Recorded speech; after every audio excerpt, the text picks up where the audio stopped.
Well, we all have one. Some are big, some are small, some are thin, some are wide, some have a curve in them, some are cut aftermarket. But all that matters is, are they getting the job done? I'm talking about ugly guitars. Stick around and I'll show you mine. Okay, before we get into it, I'm giving away a couple free jam tracks down below. Go check out that link. If you really want to support the channel, the best way to do that is to check out my teaching website, theinspiredguitarist.com, where I'm always putting up new courses, masterclasses, jam tracks, all that good stuff. The easiest thing for you to do though is to hit that subscribe button. It's a little thing on your end, but it does really make a big difference for me in growing this channel. All right, let's talk about ugly guitars. These things tend not to be our prized possessions. They tend not to be our main acts. Usually, they're the specialty instruments like that electric Nashville tune guitar you have, or a 12 string, or a bass 6, or a baritone guitar. And there's a million reasons why we need those instruments. If you're a professional musician, touring, playing on records, you kind of have to have them in your arsenal. If you're a hobbyist, you might just really love the sound and want to scratch that itch and hang out on the 12 string and play around with a 12 string. But these guitars tend not to be money makers. If you're a professional musician, they're not something that you're using day to day. There's something you're reaching for maybe once a month or a few times a year. If you're a hobbyist, you don't want to be throwing down for a vintage Rickenbacker 12 string. This is when we have to start changing how we look at guitars and start really listening with our ears and not our eyes. So when you do this, you really open yourself up to a lot of other instruments that you might not have considered. And too often it happens that people listen with their eyes. We've seen this time and time and again with a pedal that came out that no one cared about for years. And then all of a sudden, somebody does a video about it, or you found out your favorite guitar player used it, and you're like, oh my God, I gotta get that pedal, or that amp, or that guitar. If you start listening to the actual instrument that's in your hands and stop caring a little less about how it looks, love it a little bit more unconditionally, you have the chance of owning a really great instrument. All right, it's time for me to show you my ugly guitar, and it is not a looker, let's face it. This is a 2001 Danelectro Innuendo baritone guitar with onboard effects. So you have 4 Danelectro effects pedals built into the guitar, and this is when Danelectro was making all those effects pedals in the 90s and early 2000s that were named after items on a diner menu, like the BLT and French toast and tuna melt. You have 4 of those in here. Very cool. I bought this guitar for $150 on Musician's Friend during a clearance sale, because I needed a baritone guitar for a tour I was about to do with a guy named Ben Arnold. And I didn't have a lot of money to throw at a specialty instrument at that time, like a baritone guitar.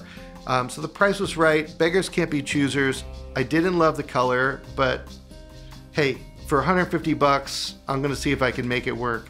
Came in the mail, I got it. I love the color even less in person. We have this McDonald's Happy Meal sunburst going on. Not great.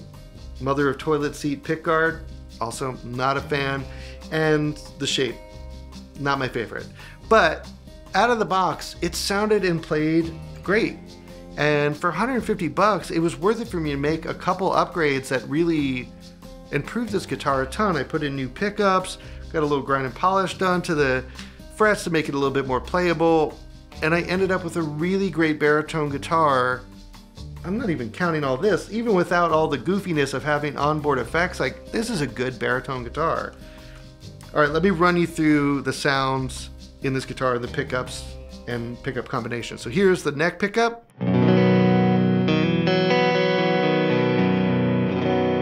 Here's the neck and middle. Here's your middle.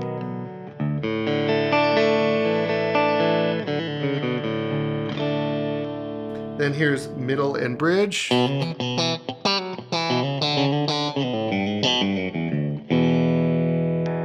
then we have our bridge.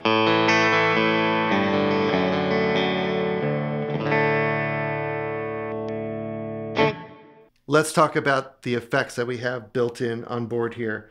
First effect that we have up is a fuzz, and I think this is the French toast pedal, the Danelectro fuzz pedal. And this effects knob is the only thing that works with that, and it's a tone sweep, and this one does nothing. But there's a considerable volume boost when you turn this on. So here it is off, here it is on.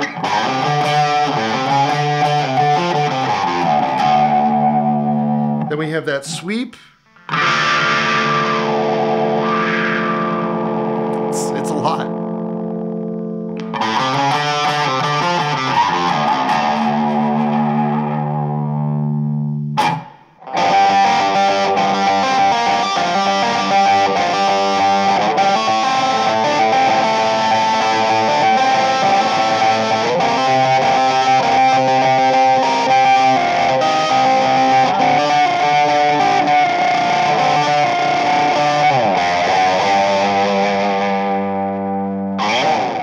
Okay, next up, we have a chorus, and this is the Cool Cat Danelectro pedal.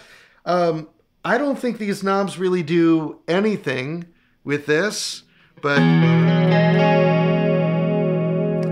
sometimes I lie to myself and I think I could hear this one adjusting the modulation.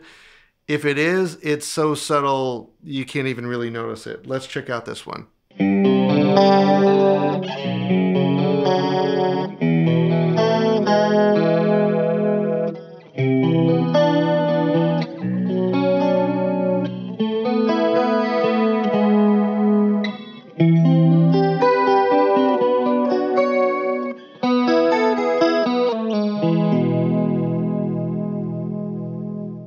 All right, our third effect down the line here is a tremolo effect, and this is the Tuna Melt pedal.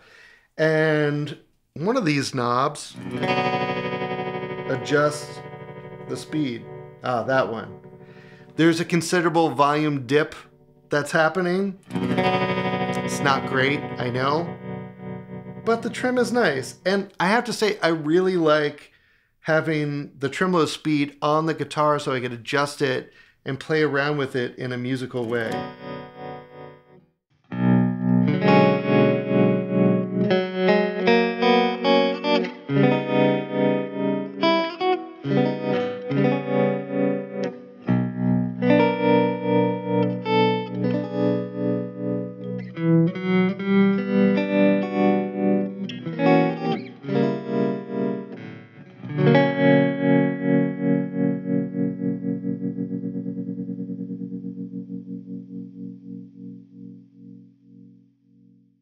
Okay, last effect is a slapback effect, and it's either on and off, take it or leave it. The effects knobs do nothing, so it's fixed. It's fixed in the length of time and the volume and all that stuff. You can't really control anything, but where it is totally useful and sounds pretty good.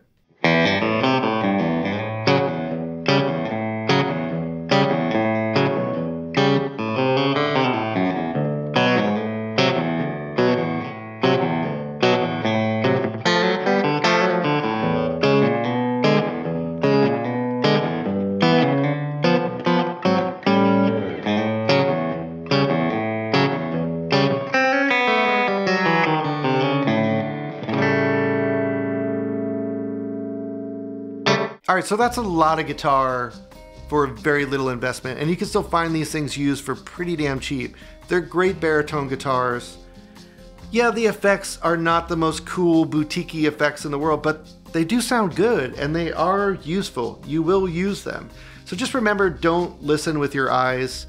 Don't follow the online chat and chatter. Don't follow the crowds when everyone's saying it. No, this amp is the one and this pedal is the one. Or if you're gonna play a 12 string, you gotta get this one.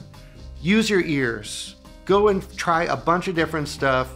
Don't judge purely by aesthetics. Go really listen. You might find that your favorite piece of gear is not the most expensive piece of gear. It might be the cheapest. It might also be the ugliest. All right, thank you all for watching. Again, go grab those free jam tracks down below. Check out my teaching website, theinspiredguitarist.com, and please subscribe. I'm gonna put some videos here at the end of some cool lessons to go check out. Go check those out, and I'll see you in another video.